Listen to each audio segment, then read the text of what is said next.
welcome to Your Last Potato, the podcast where we explore how to grow your skills, overcome challenges, and thrive professionally.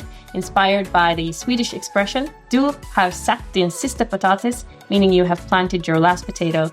This podcast is all about making deliberate, meaningful moves in your career. I'm your host, Abdur Rothman, and today we're talking about risk. Risk is part of everyday life and every professional journey, whether it's in finance or technology, operations, or even your own career decisions. Knowing how to manage and embrace risk is a critical skill, and for many, it's also a highly rewarding career path. Today, we're sitting down with Kiril Manin, a seasoned risk manager, to talk all things risk. With decades of experience and a specialism in managing non-financial risks, Kiril will share insights into what a career in risk looks like, what certifications and skills can help you stand out if this is a career path you're exploring or wish to take. So welcome to the podcast, Kiril. Thank you for being here. Thank you for having me.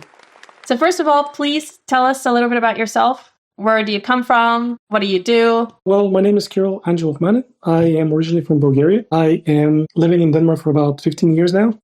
Work-wise, I have started my career in sales. I was a sales manager assistant way back when, selling textbooks. So when I was still in university, that was my part-time job. Selling textbooks?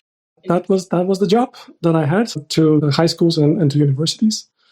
Afterwards, I was a project manager and I was a product manager for interactive whiteboards. That was a thing back then. Later on, I dabbled a little bit in startups as well. I had my own startup for a while. And then I moved into IT, worked a little bit with that. And for the past 7 years, I've been working in risk management, particularly in the banking industry. On the fun side, I don't know if that's interesting to anyone, but I'm a sci-fi fan, a Star Trek fan. Maybe you can see the poster behind me. Improv comedy, I enjoy a lot as well. What else? Badminton is a sport I would like to get back into at some point in 2025, hopefully. But yeah, more or less, that's about it. Interesting. And living in Denmark? Yes, 15 years. So do you speak Danish? Speak is a strong word. I know enough to get myself into trouble. It is actually one of the New Year resolutions that I shall be better at Danish, and I am taking steps deliberate to make that happen. So let's set the stage. What is risk management and its significance? What role does it play in businesses and organizations today? Risk management, some people say it's a craft, some people say it's a discipline.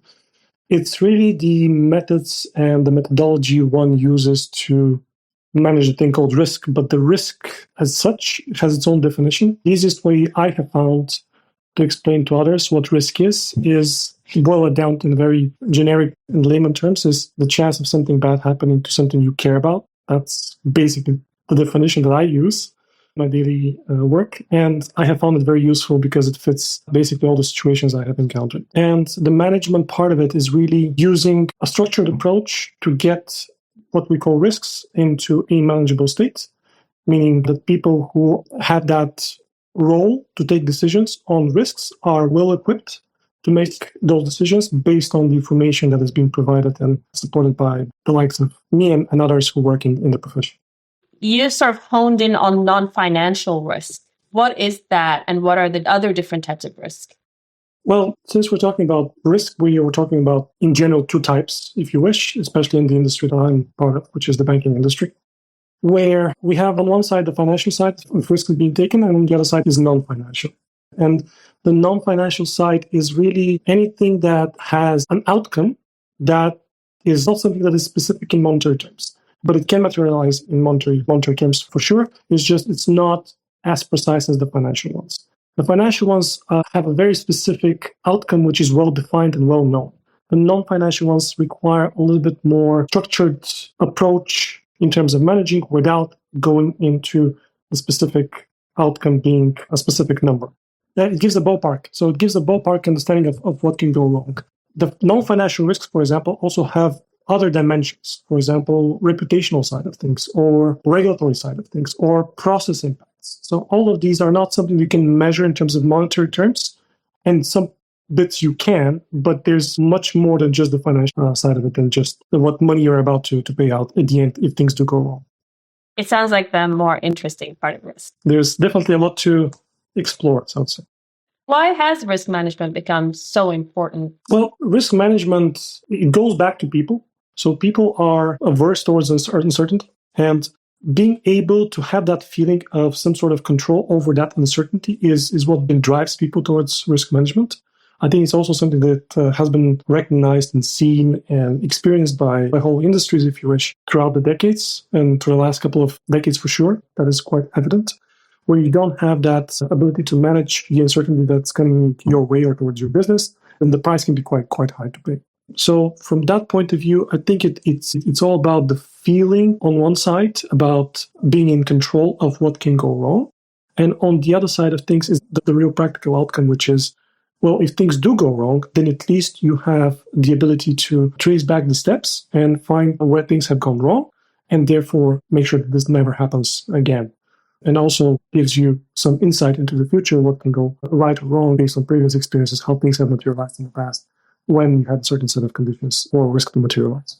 So can you walk us through sort of a typical day? That's a good question, but it's also a little bit of a difficult question because there's really no typical day. There's no such thing. I mean, I'm working in the advisory role. So when it comes to those side of things, you have decision makers who are making those decisions based on the input that I and others provide in terms of information being collected or simply assessments being made.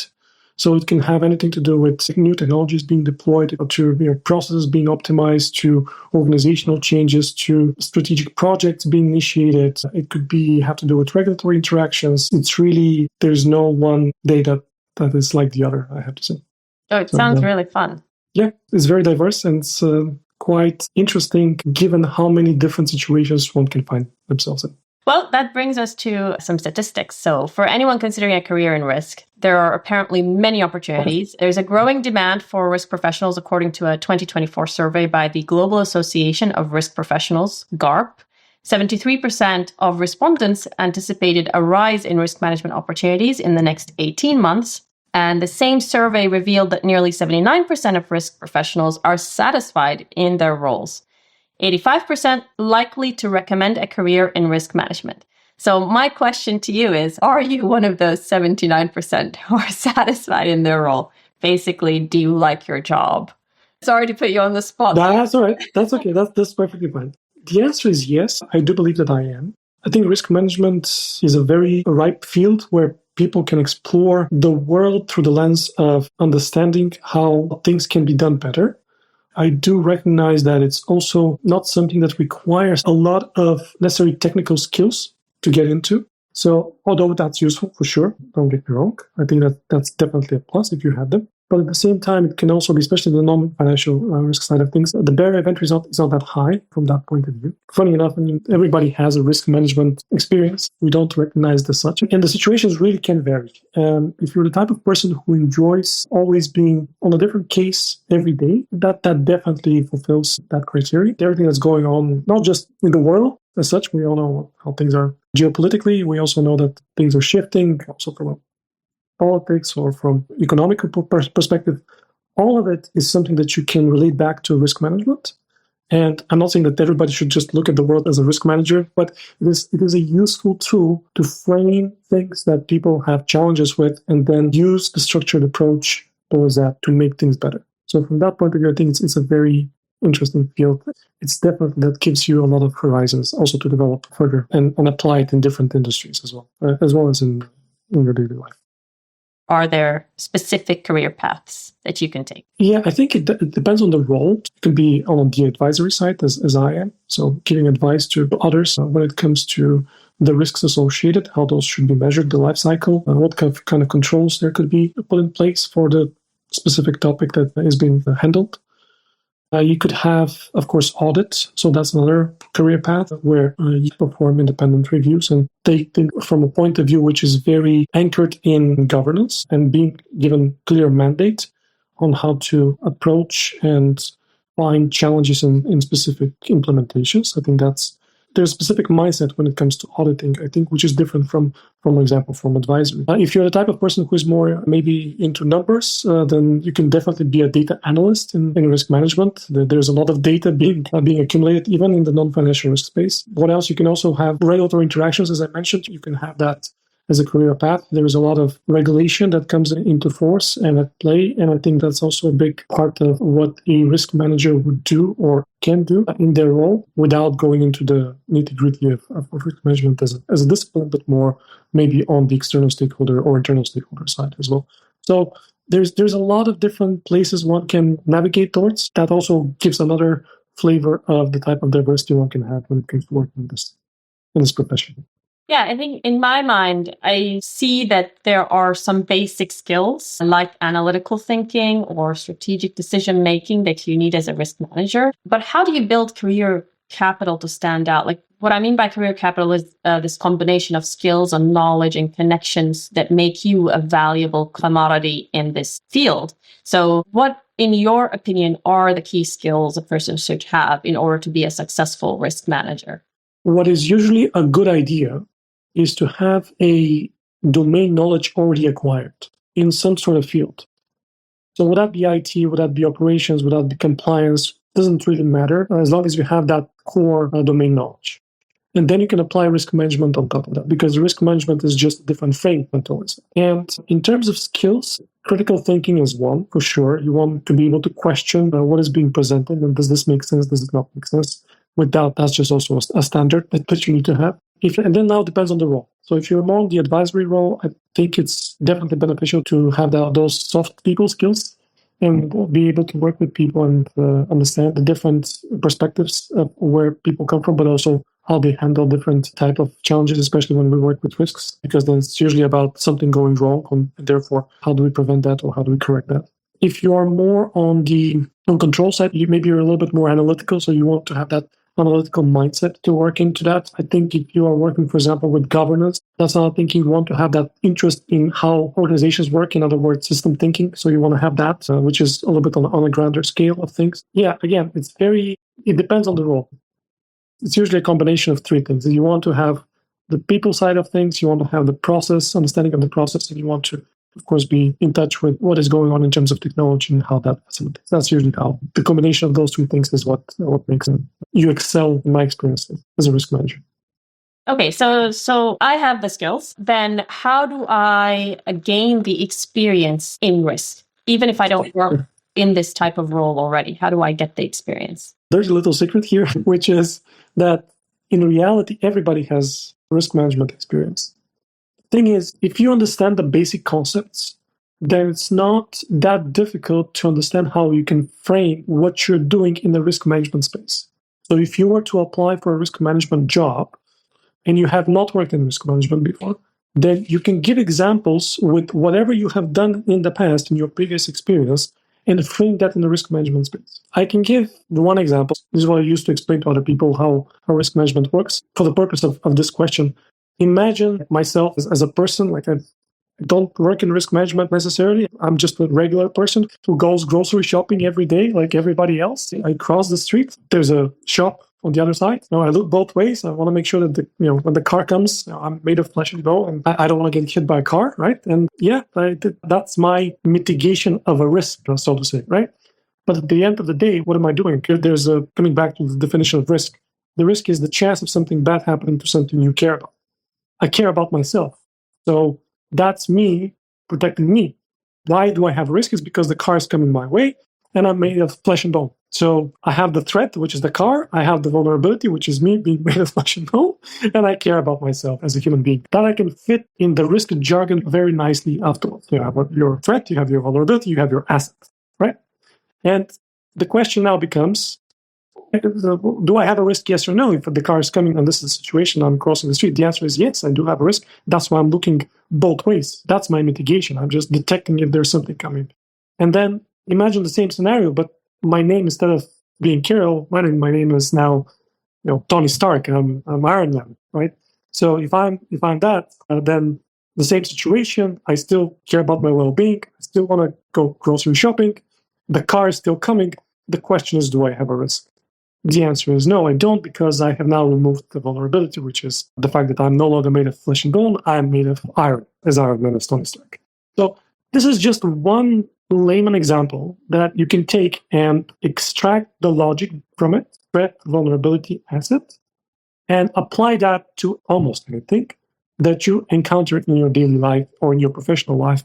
And you can easily frame all of that into the risk management space and therefore prove that you have a risk management experience. Brilliant. Yeah. So, and those are great first steps to get into a risk management role, for sure. There's also some practical things that you could do at work or within your work environment, like volunteering for projects that expose you to that type of job.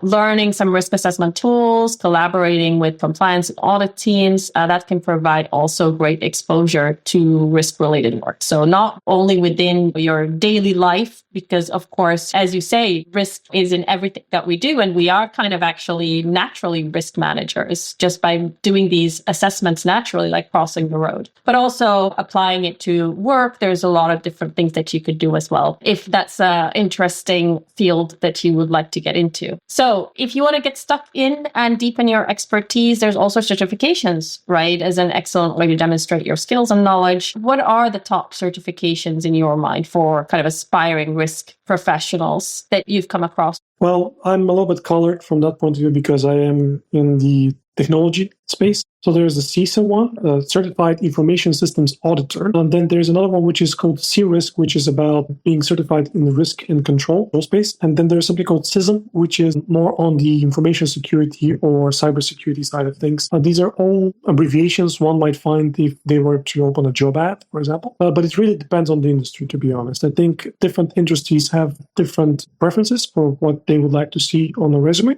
But from my experience, what I can say is that having certifications is usually something one gets after having spent some time actually working in the field. Actually, most of those that I mentioned require you to have at least a number of years, and something that can be proved and validated to others and colleagues that you have worked with, that you indeed already have the experience, and this is more of a upgrade or add-on to show that you understand this from a more holistic and also from a more theoretical point of view, how things should be, not just what you have experienced as part of the organization that you have worked in before. And it sounds like it's something that will come after you've decided on the specific career path within risk that you would like to follow in that specific area that you'd like to be an expert in. Exactly. As we said before, managing risk, it's not just about preventing problems, right? Explaining earlier about crossing the road and just making sure that you make that assessment. But then you also mentioned about removing that risk, and then you no longer worry about a car crashing into you.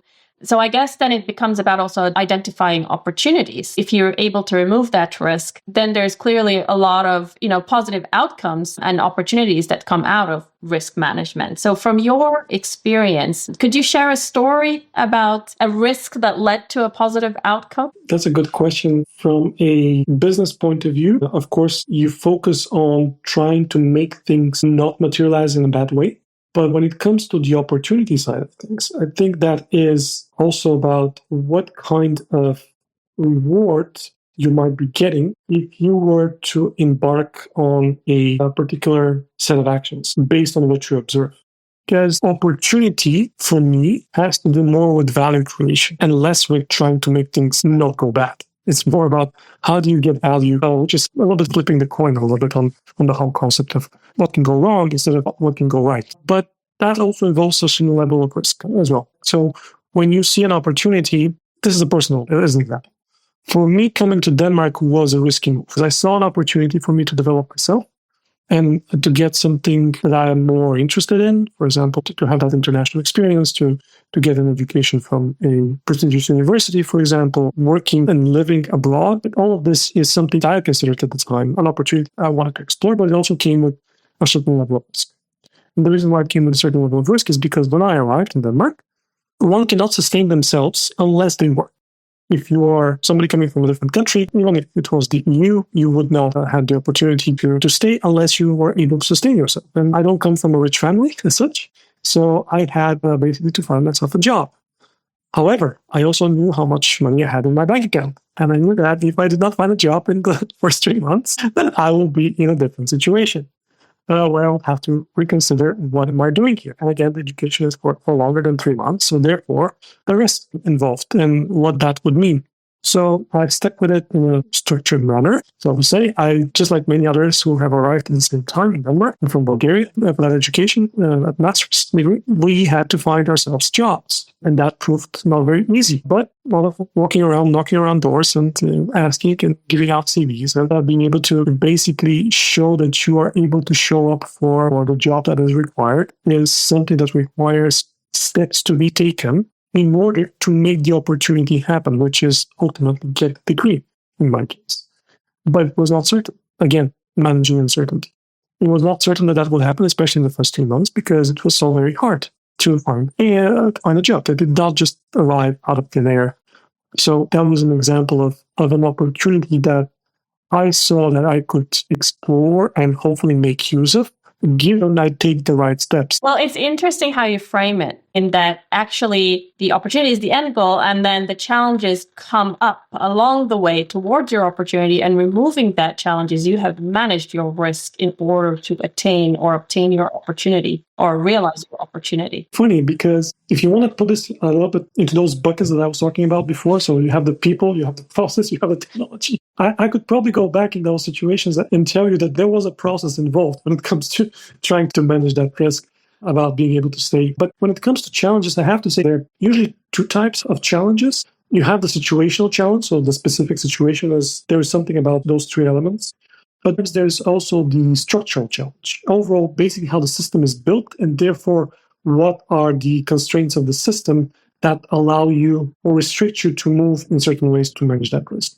So as long as you're able to step back a little bit and see that from that holistic point of view, I think that also helps not to maybe get too discouraged or too overwhelmed by whatever is in front of you. And that's a really good point, to remember to step back, because a lot of the time we do a lot of these things subconsciously, but to be more aware of what you are doing and make yourself take a step back and look at the situation from an outside in perspective. So it's time for Coffee Confession.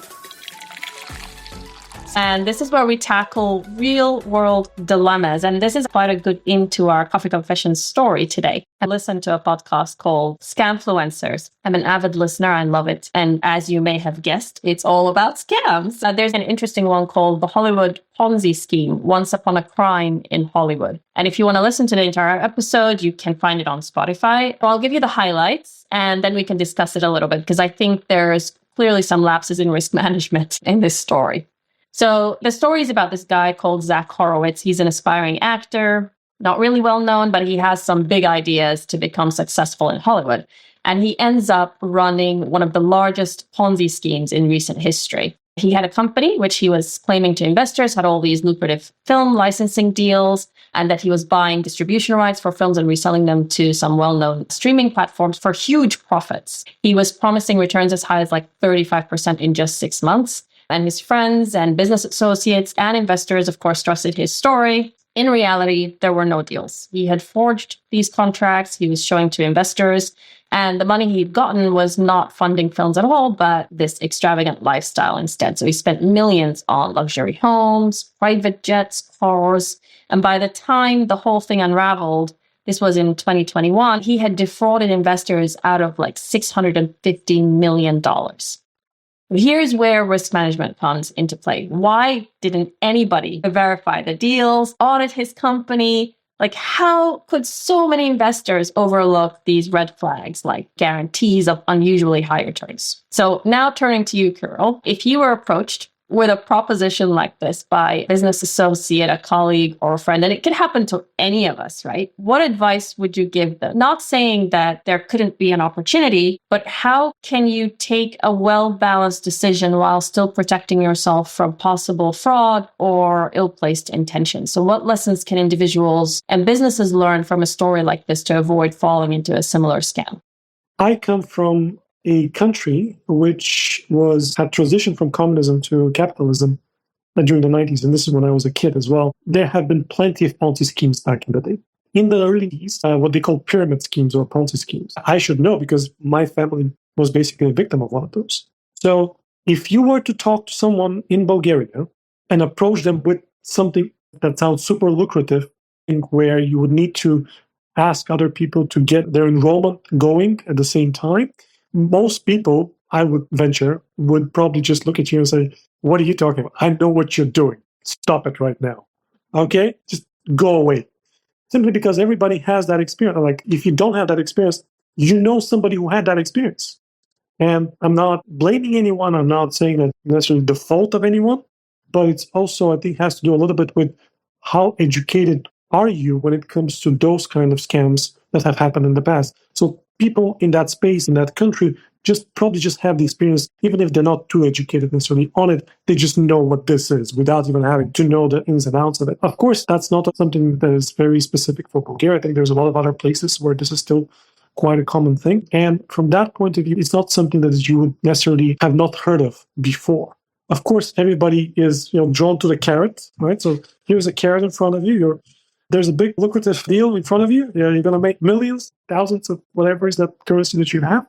But at the same time, what are the risks involved? Coming back to the opportunity, right, and the risk. So the opportunity here is obvious. The link to the risk is through the actions you need to take to explore the opportunity. So if somebody come and say, for you to make use of this opportunity, you need to do so and so.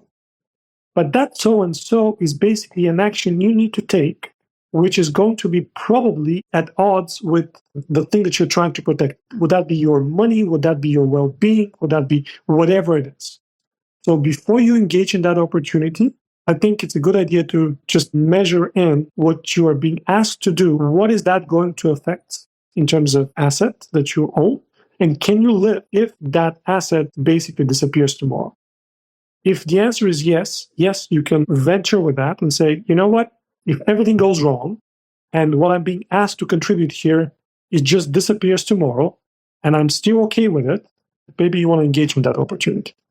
But if the answer is no, there's too much that you are going to be asked to contribute that is not something you can live with. And in the risk jargon, that will be your risk appetite or your risk tolerance. Basically, then chances are you should. Sometimes, of course, you don't see any of that, or you're very much blinded by the opportunity that is being presented and the shiny things and the yachts and whatever else have you. And that's usually where risk management just basically gets shoved to the side and you don't really do anything with it. And this is, of course, where you get yourself into trouble. But usually, I would say if you want to protect yourself in these situations to a degree and still want to explore the opportunity, you want to make sure maybe that due diligence is good, right? You want to do your due diligence on the opportunity being presented, definitely. That's one type of control. That's basically a detective control. And again, in risk jargon, you want to see if there's any red flags, would something pop up? Can this risk actually materialize if things do go wrong? But in reality, you want something a little bit more strong, which is something stronger in terms of control. That would be something maybe more on the preventive side. So you might, for example, ask for a hold on assets, something that the other person holds dear. So you want to make sure that whatever the other person holds dear, if things do go wrong, then they also get to experience negative impact. And that gives a little bit of forced trust, so to say. Maybe trust is a strong word, but at least something that shows that it's not only you who is going to experience negative output if things do go wrong. You might want to also validate your source of information from multiple places as well. At the very least, you want to have that instead of just going through one source of information on that opportunity. But yeah, overall, you're looking for either a way to prevent the thing to go wrong, and that's one way of doing it. You want to, of course, detect first if things might go wrong with that due diligence or with looking at multiple sources on that deal.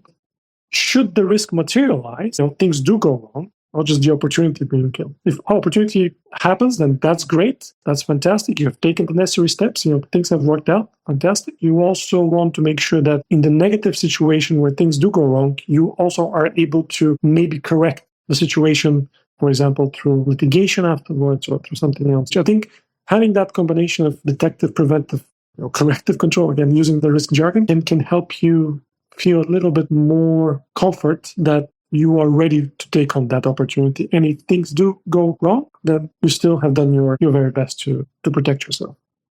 One of the byproducts of a scam is actually the feeling that the people got of not being able to protect themselves from something like that. You have engaged with the scammer and the scammer has engaged you. You at least have that ability to do your best to protect yourself. Even if the scam does go through, at least you have done something to mitigate it. Instead of just going, I trusted that person or I've trusted that opportunity, and it turned out that I was the fool.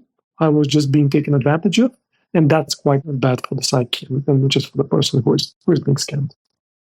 Yeah, and of course it feels terrible when you realize it's a scam and there is nothing coming out of it. But sometimes it's actually really difficult to be objective in these situations and take those steps. Because as you say, sometimes it comes from somebody that you really trust. Yes. And so it kind of feels bad to ask more questions and to dig in and, to say, well, if you put up this sort of collateral and then I will go in, it feels like you're already distrusting that person. Am I going to ruin my relationship with that person, etc.? So that's why it's always good to do a benchmark, double check with others, somebody else who has previously engaged. And of course, on top of that, apply your own wisdom and understanding of the situation. And the better educated and more literate you are, the better for you. And again, I'm not saying that you should go and read about every scam there is out there. And that's not necessarily, unless that's your thing, that's also fine. That's great. But funny thing about today's world is that many of those scams are also very good content material for Hollywood. There's plenty of movies. You can just watch just for the fun of it, but also get educated at the same time. You have Barbarians at the Gate, The Rogue Trader, The Wolf of Wall Street, The Big Short. Or just watch a YouTube clip of 5 minutes and then suddenly you know everything about the big Bangladeshi heist that happened a couple of years ago, or the Hong Kong transfer via deepfakes.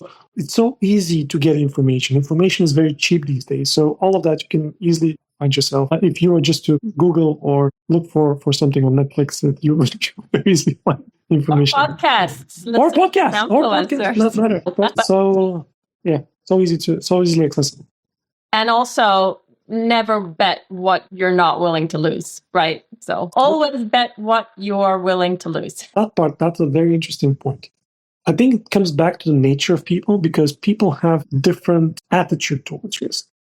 Some people are more risk averse. Some people are willing to take higher risks with the point of being able to get higher rewards. So just because somebody is taking a risk that is quote unquote outside of their appetite does not mean that they are not necessarily not going to succeed. They just need to be cognizant of what the outcome of that could be if things do go wrong. You are, at the end of the day, trying to optimize yourself. I think most beings try to do things to optimize their situation.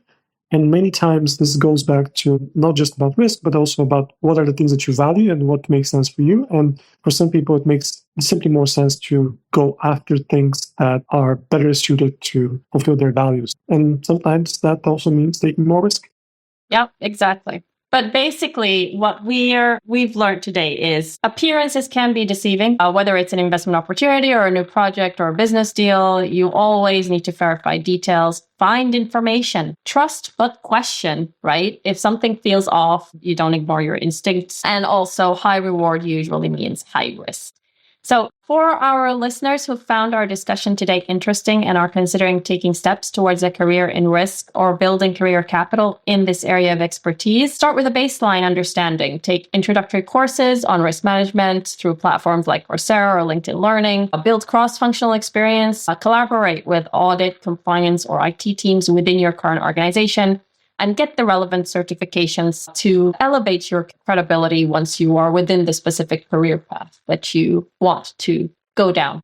Network with risk professionals, join risk management groups on LinkedIn or industry events to gain insights and mentorship. And there are certain tools that you can use to help you do some of those things. There's the Global Association of Risk Professionals, GARP, which I mentioned earlier, who did the survey. They provide certifications like Financial Risk Manager, the FRM certificates. They provide climate risk certifications, industry insights, and professional development resources. These are globally recognized certifications and demonstrate expertise in financial risk management. There's the Professional Risk Manager International Association, and they offer another certification, PRM, Professional Risk Manager. There is also the Institute of Risk Management, and they offer globally recognized risk management qualifications. If you're interested in industry publications and journals, you can go to risk.net.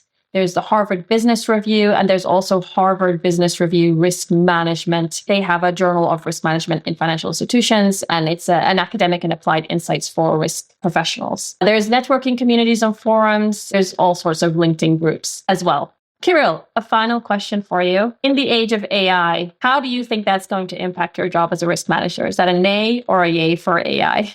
Definitely a yay. I think that risk management and AI are well compatible. And AI as a technology, of course, is something that everybody's now grappling with, how to incorporate in what they do. But at the same time, AI provides fast access to information, which is something that risk management also deals with. What is most interesting is that with AI, the information is there. The question is, do you know what questions to ask? And for example, these days, again, the world is moving quite fast, and AI is accelerating that movement.